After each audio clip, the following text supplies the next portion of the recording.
शांति 26/10/1971। अव्यक्त बाप दादा मधुबन।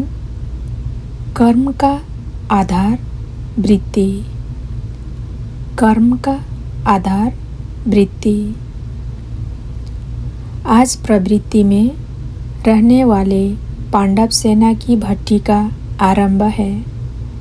अपने को पांडव समझते हो। निरंतर अपना पांडव स्वरूप स्मृति में रहता है। वह कभी अपने को पांडव समझते हो और कभी प्रवृत्ति वाले समझते हो।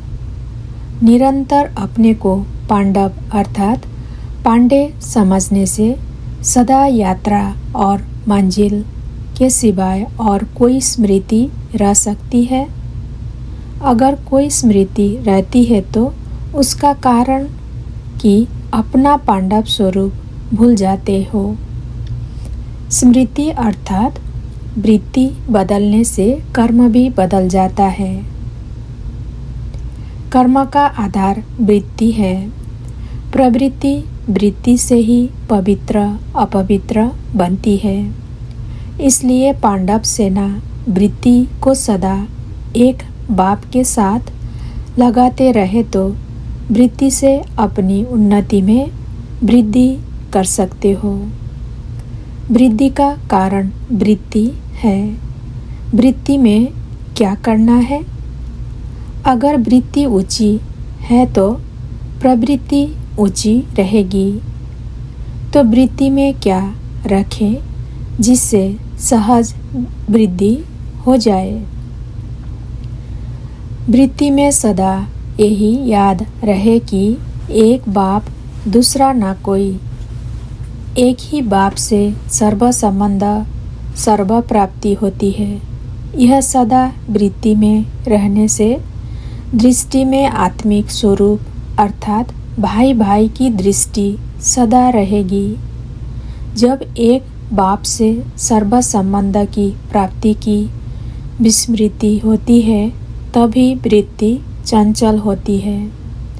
जब एक बाप के सिवाय दूसरा कोई संबंध ही नहीं तो वृत्ति चंचल क्यों होगी?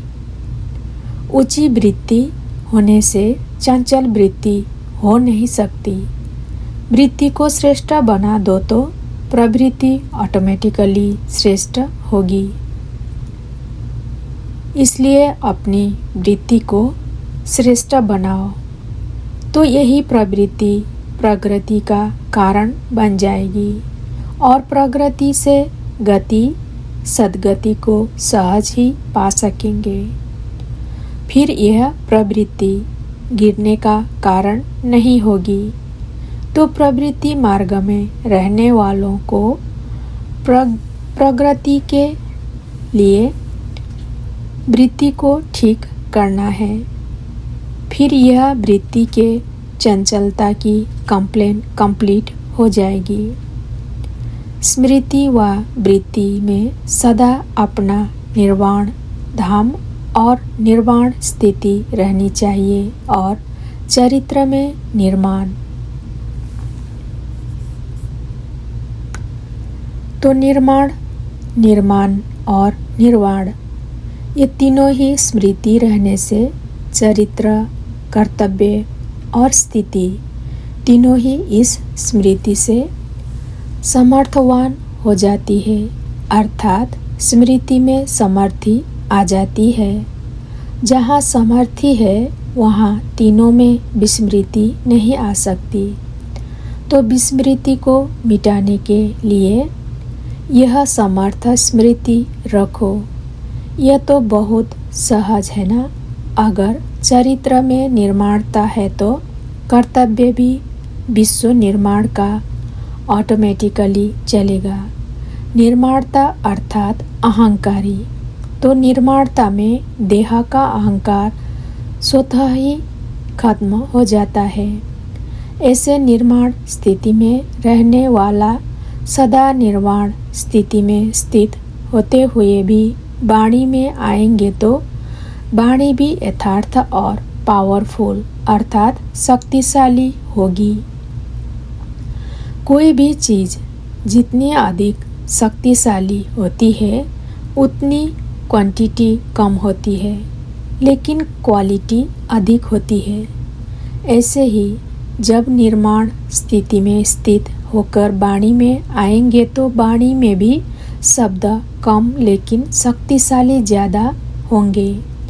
अभी विस्तार ज़्यादा करना पड़ता है, लेकिन जैसे जैसे शक्तिशाली स्थिति बनाते जाएंगे तो आपके एक शब्द में हजारों शब्द का रहस्य समाया हुआ होगा, जिससे व्यर्थ वाणी ऑटोमेटिकली समाप्त हो जाएगी।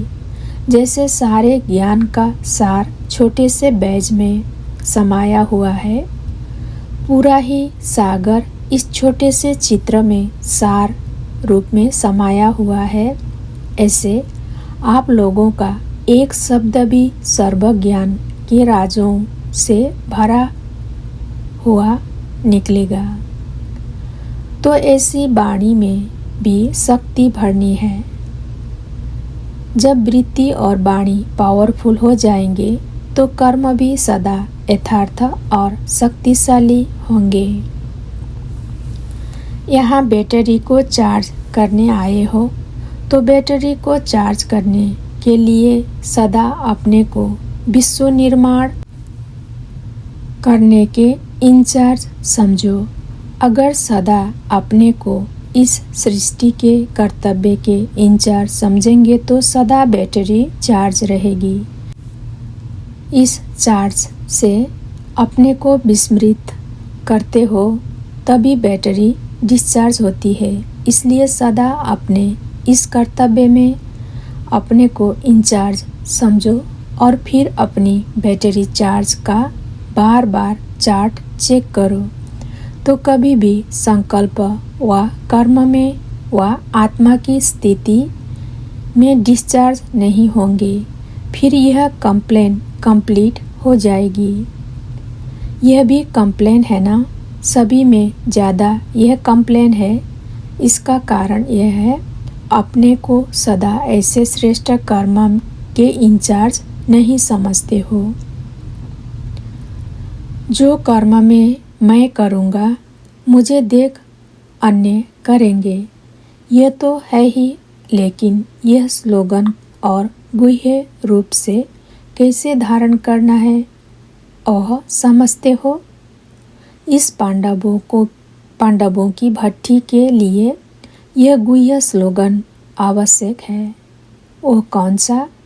जैसे यह स्लोगन सुनाया कि जो कर्म मैं करूँगा मुझे देख और करेंगे, वैसे ही जो मुझ निमित्त बने हुए आत्मा की वृत्ति होगी वैसा वायुमंडल बनेगा। जैसे मेरी वृत्ति वैसा वायुमंडल। तो वायुमंडल को परिवर्तन में लाने वाली वृत्ति है। कर्म से वृत्ति सूक्ष्म है। अभी सिर्फ कर्म के ऊपर ध्यान नहीं देना है, लेकिन वृत्ति से वायुमंडल को बनाने का इंचार्ज भी मैं हूँ। वायुमंडल को सतोप्रधान कौन बनाएगा? आप सभी निमित्त होना। अगर यह स्लोगन सदा स्मृति में रहे तो बताओ फिर वृत्ति चंचल होगी? बच्चा भी चंचलता कब करता है? जब फ्री होगा। तो वृत्ति भी चंचल तब होती है जब वृत्ति में इतने बड़े कार्य की स्मृति कम है। अगर कोई अति चंचल बच्चा बिजी होते भी चंचलता नहीं छोड़ता है तो उसका और क्या साधन होता है? यही कंप्लेन अभी तक भी है कि वृत्ति को याद में व ज्ञान में बिजी रखने की कोशिश भी करते हैं, फिर भी चंचल हो जाती है। तो ऐसे को क्या करना है? उसके लिए जैसे चंचल बच्चे को किसी न किसी प्रकार से कोई न कोई बंधन में बांधने का प्रयत्न किया जाता है, चाहे स्थूल बंधन, चाहे वाणी द्वारा कोई न कोई प्राप्ति का आधार देकर उनको अपने स्नेह में बांधा जाता है। ऐसे बुद्धि को व संकल्पों को भी कोई न कोई बंधनों में बांधना पड़ेगा। वह बंधन कौन सा? जहाँ भी बुद्धि जाती है उसको पहले चेक करो।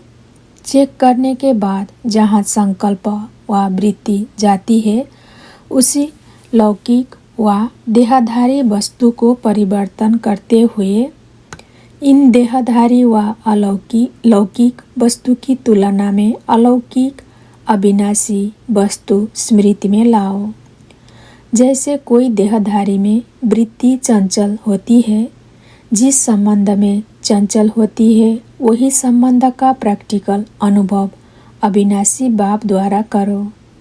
मानव प्रवृत्ति के संबंध में वृत्ति चंचल होती है, इसी संबंध का अलौकिक अनुभव सर्व संबंध निभाने वाले बाप से प्राप्त करो। तो जब प्राप्ति की पूर्ति हो जाएगी तो फिर चंचलता की निवृत्ति हो जाएगी। समझा? अगर सर्व संबंध और सर्व प्राप्ति का एक बाप द्वारा हो जाए तो अन्य तरफ बुद्धि चंचल होगी। तो सर्व संबंधों से एक ही बड़े ते बड़ा बंधन यही है कि अपनी चंचल वृत्ति को सर्व संबंधों के बंधन में एक बाप के साथ बांधो, तो सर्व चंचलता सहज ही समाप्त हो जाएगी और कोई संबंध व प्राप्ति के साधन दिखाई नहीं देंगे। तो वृत्ति जाएगी कहाँ? अपने आप को ऐसे बांधो जैसे दृष्टांत प्रसिद्ध है कि सीता को लकीर के अंदर बैठने का फरमान था। ऐसे अपने को हर कदम उठाते हुए, हर संकल्प करते हुए बाप के फरमान की लकीर के अंदर समझो।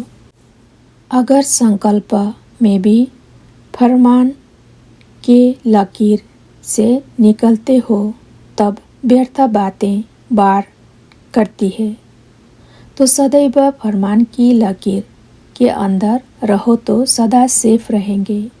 कोई भी प्रकार के रावण के संस्कार बार नहीं करेंगे और न ही समय प्रति समय अपना समय इन्हीं बातों में मिटाने के लिए व्यर्थ गंवाएंगे।